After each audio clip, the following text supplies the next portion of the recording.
Welcome back to the Seek Strength news show. Every Monday, as frequently as possible. As frequently as Mondays would allow. As frequently as Mondays will allow. And without further ado, I wonder Adieu. who came up with that. What's ado mean in French? En français? Now, Adieu. without further delay. I'm actually not sure what it means in French. Let's get into it. My French fluency once again has been called into... You keep talking about when you lived in France, but you just don't see any French. I can speak French. We're wasting time now with your lies. Go on. So, first up, we've got unknown lifter who I fucking love. It's Tueri Ayman, and he is from Algeria. Did France have something to do with Algeria for a Yeah. while? I think a former colony. Oh dear. Possibly a current colony. Absolutely demolishing a 150 power snatch from blocks. He is super explosive. He's got some great lifts on his Instagram. Not a lot of followers, so feel free to go and follow him because he has a lot of videos. Now, one thing he does super annoying is he does the weird editing thing they all do. The snappy edits. I'll show you a different video there in a second. Flashy edits. But here's 140s. Look at that lockout. Look at that wrist position. I also like the idea that he's doing 120 for fives and he's doing like a big prep phase. Yeah. That's what it is in my head. I like that he's doing the volume initially. Yeah. And then he's just doing the top set. Keep going. That's kind of stuff you see the Georgians do. Mm-hmm. A lot of a top set in that regard. Yeah. I'll show you... we've seen snatch from blocks, so let's look at him power cleaning 180. Just to give you an idea. Do we know what TAW stands for? Don't worry about it. 180 power clean from block. No, That's a from lovely the floor. power clean. Great jerk. Oh, power jerk. Look at stop it. I love the wrist lockout position. 180 again. Boom. Super aggressive. Yeah. I didn't expect the power jerk there, to be honest. The overhead position is so nice. Yes. That's beautiful. I think there might be just one more. I think there's time for one more. Let's 200 clean and jerk from blocks. Go on. Of course go there's on, time put for it that.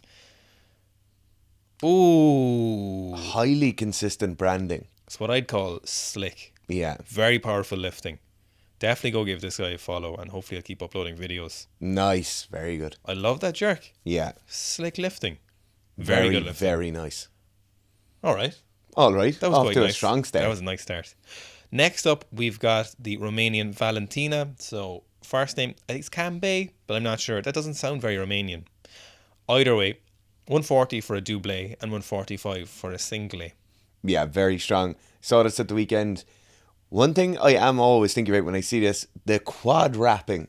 The Uzbeki quad wrapping. Yeah. I don't like it. It pops up from time to time, doesn't it? You'll just see lifters, and they don't tend to do it consistently. They'll just sometimes do it. It's usually done when they're injured. Yeah.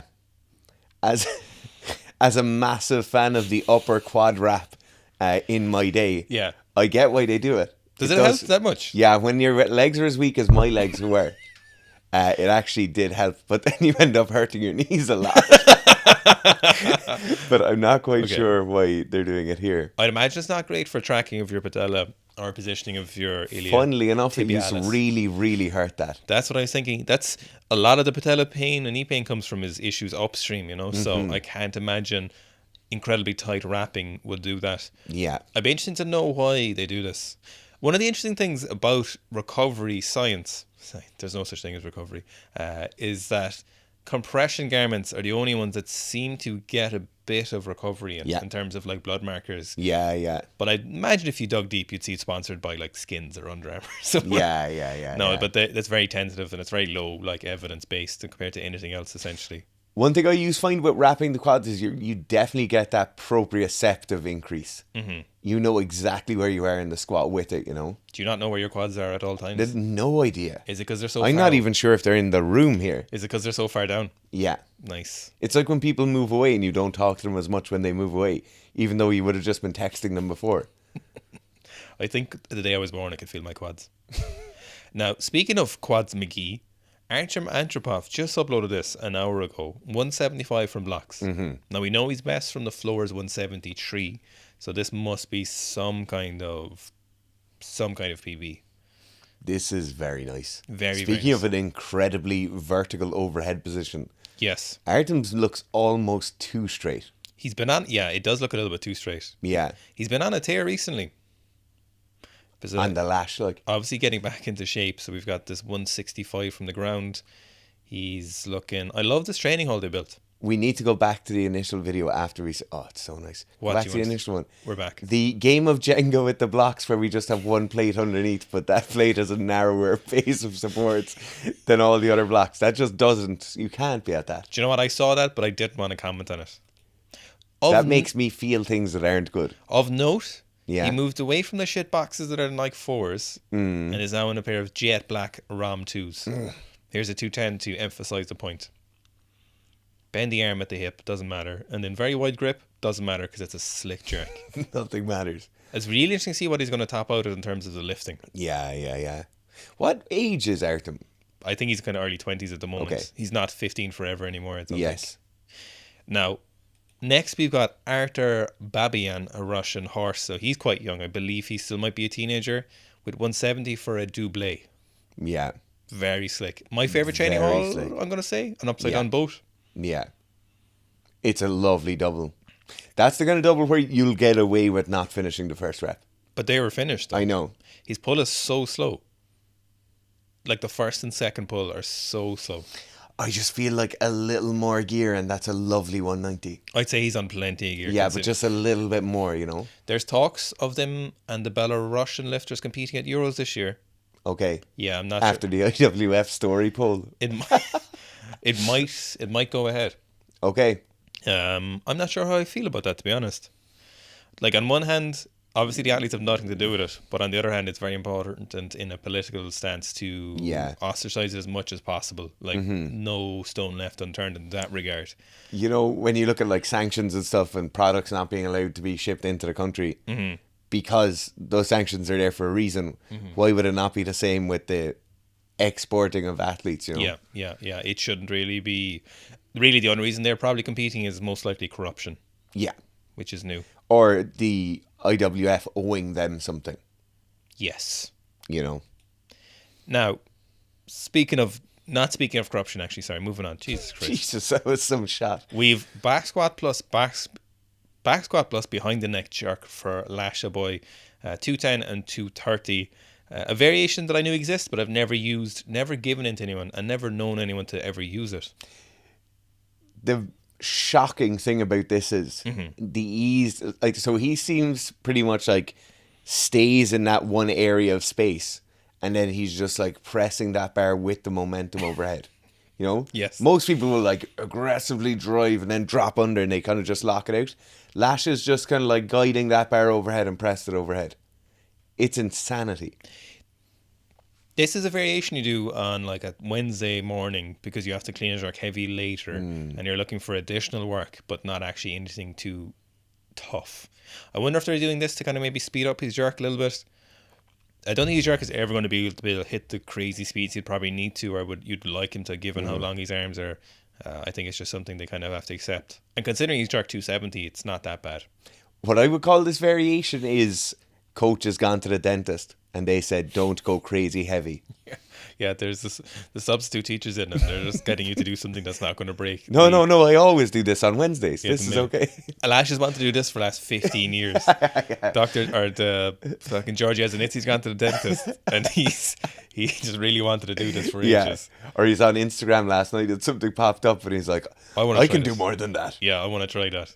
So 230 for Lasha, and then we've got him snatching. So this is actually the first time I can remember him snatching from the floor with straps. He did look at his hand there, so maybe he just put them on. So he's done like complexes of straps and blocks from straps and stuff like that.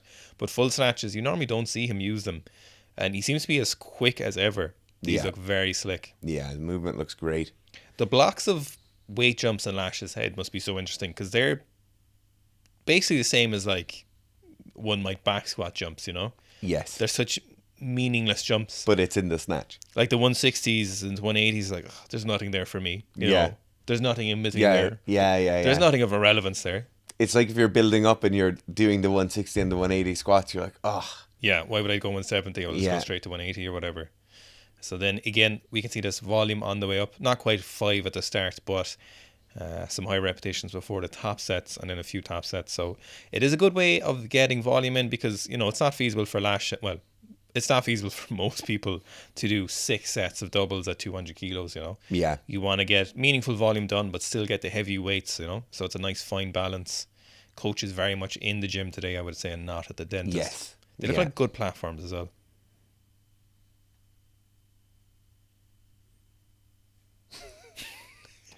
Next up, we've got Dennis something. He is 18 years old and 89, and he did 155 200 in comp with superb technique. This is so crisp. So crisp. So nice. Look at that wrist position. Yeah. Everything about that is nice. And the start position for the snatch is you'll commonly see like with that hip super low position, and I was a bit worried when I saw it at the start. Mm-hmm. You know, you're just thinking like, oh, is that going to be very, very knees forward and barbell out in front? But it's super nice. I think you're just underestimating how short his legs are. Yes. You know, I that's think definitely what it was. if he had normal legs, that start position, terrible idea. Particularly how short his upper legs were. And his arms. Wait a minute. Wait a minute. Those are fake arms. Now here's this 200 is as crisp and as clean as you'll ever see an 89 do, except for maybe like Nino. So similar start position again, but very, very powerful. In competition as well, no less. Domestic. It's great to see young lifters coming up, smashing those weights. Yeah, not as many anymore. No. Very knees out in the clean. But the clean is so casual. It's the jerk, he really shines on here as well. That jerk just screams massive push press and massive strict press. I'd say definitely massive push press. Yeah. And I'd say front squatting like 230 or something. Yeah. How much is this in kg? What do you mean? It's 200 kilos. No, fuck. Great lifting from Dennis. Be very interesting to see where he goes. Really good. Now, we've got our little athletic session this week, so we'll try and keep it to the athletes when they're doing some kind of gym lifts. And this is I'm going to get this right, Christian Khe. That's not a fada, but I assume it's similar. So he's a discus thrower. What was it, Curve? Christian Khe. Nice. If anyone wants to correct me, don't. He is world champion in 2022. I've been keeping an eye on him. He's got some gym lifts up, looking at it for a video. But this week, he did a 180, the rebound clean thing to standing. Mm-hmm. The power clean thing they do, where they do the muscle. The heaving pull to heaving power clean with 180, not with 200, although he could definitely do 200. He's super tall and he did that to standing. It's insane. That's barely a power. That's barely a power on the opposite end where it's almost a muscle clean. They just don't know how dangerous they are and how close they are to death with straps. They just don't care. Like I don't think they care. Yeah, I actually don't think they do either. Their life is just stimulants and testosterone. And the thing is, they're closer to that because they don't have the skill to catch a full clean. Yes. You know, it's not like they don't need to. Never need the bone will catch it. I love it. The 180 is literally standing. My big thing watching track and field athletes, particularly throwers, doing the really heavy cleans, hang power cleans, is the aggression of the lift. I think a lot of weightlifters lack a bit of aggression because they have to get the technical aspect so perfect every time. Mm-hmm. This is just gripping and ripping. You might say they go too far down that sound. Well, for weightlifters. Yeah. For them, it's perfect. It's like totally fine. It is as fast. Heavy weights fast is the main thing they're looking for. And when you're catching barbells high like that, you have a lot of margin for error front to back. Like you can have a lot of deviation of the bar forward, and it's not really going to affect it too badly. Did the Velesas, they sponsored a lot of throw. I think they made weight throwing shoes. Oh, no way. Maybe that's how they got in with some of the throwers, yeah. Okay. They did have a PR stunt last year, I think, which we won't go into, but I haven't seen much from them lately. No. Apparently a good shoe, though. Okay. Now, there he is, Christian. He is from, I'm not sure where. So I was just about to ask. I'm unsure. Now, here is a raw bench in jeans at 61 years old, and he is 405 pounds, which is about 184 kilos or 183. Kind of close grip. I call that close grip. That's like where most people should be bench pressing. That is obnoxious. That's insane. That's the definition of old man strength. 405 pounds, 180 kilos, 182 kilos. The runners as well. Are they white Nike Monarchs? No, they're black black Nike shoes. Yes. I love this. Who is this man? Oh, someone said, "Oh no, that's what old man strength is." How unoriginal am I? The the Joe, when people are like, "Oh, 60's the new 50." Yeah. Nobody can do this. No. Like this is Yeah. people's peak of life bench press for most normal people. 100%. You're never going to bench press 180 kilos, especially not in your 60s. What was he benching before? Is the In question. Ireland, he'd be 4 years away from having a free bus pass. And he's OAP. Yeah. What was he benching before? Is what I'd really like to know. What was he benching before he did? You have to imagine north of 200 kilos. 500 pounds, I'd say. I'd say that TRT is high. There's aggressive amounts of TRT. And it's great to see. He's a cowboy. Now is the start of multiple trains of 400 plus kilo deadlifts. Starting off with Jamal with a 410 kilo conventional. Jamal gets a lot of props in this department because even though he's a sumo deadlifter in comp, he has a great conventional deadlift, as we can see from here. I'd love to know, this doesn't look maximal to me. He said top set, but I don't know if it's his PB and conventional, but you'd gotta I feel like we've seen heavier from him, conventional. Oh, I don't know. It's a lovely deadlift. Really, really nice. He's on a tear, really. Yeah. Yeah, it's a phenomenal conventional deadlift. It's very interesting. Normally when you see sumo deadlifters who do very high weights do the conventional, it's like typically quite strong. Not typically quite strong, but the best ones is quite good. But technically, it's never this clean or this crisp, you know? My favourite aspect of his deadlift for a conventional deadlift is just that lockout position at the top. Mm-hmm. Perfect extension, no overextension, no massive rocky onto the heels. None of that massively aggressive knee lockout or popping the hips through. Mm-hmm. It's just a very, very nice controlled finish. It's very, very good. Now we've got Rondell Hunt, who did it without straps and hook grip by the looks of things. He did 400 kilos. So Rondell, an absolute beast. So 2 weeks out from competition. Very nice deadlift. So nice. So slick. Yeah. Isn't it funny how like consistent and how just mundane 400 kilo deadlifts are now? Yeah. 10, 15 years ago, 400 kilo deadlifts for anyone who wasn't a massive super heavy was like... Or particularly 400 kilo deadlifts in raw powerlifting. Mm-hmm. Like without a suit on. Yeah. It's just in the space of what we've got 4 people doing 400 plus kilo deadlifts in the last week or so. Yeah. Is mental. This is a very, very nice deadlift. I love to see people just hook gripping the barbell or double overhand gripping the barbell. Mm-hmm. Not having straps, not having a mixed grip. It just looks nice. It looks very sick. There's a Seek Strength tag. Nice. Now, next up, we've got the Ghost Clash 2, I believe, was on yesterday, and we had some very notable names. 2 of those were John Hack and Shane Hunt. So here's John Hack's 400 kilos. So he was cutting down to 89s as usual, but he stopped at 93 because I think a few other people pulled out, so he said there was no point to keep going. So I think he stopped at like 93 odd kilos and competed in the 100 kilo class, I believe. And here's 400 kilos. That is, we've talked about making a fool of a weight before. He makes a fool of 400 kilos there. I'd love to know, I wonder would he ever fill out the 100? Because if he's doing 100, he kind of needs to be like 105 or 107. And cut to that. He walks around at 100 kilos most times, doesn't he? Something close to that. I think it's like 95 or 96, maybe, not quite 100. And cuts to 10 kilos or so, but... Yeah. Jeez, it's just so fast. He squatted 355 kilos as well.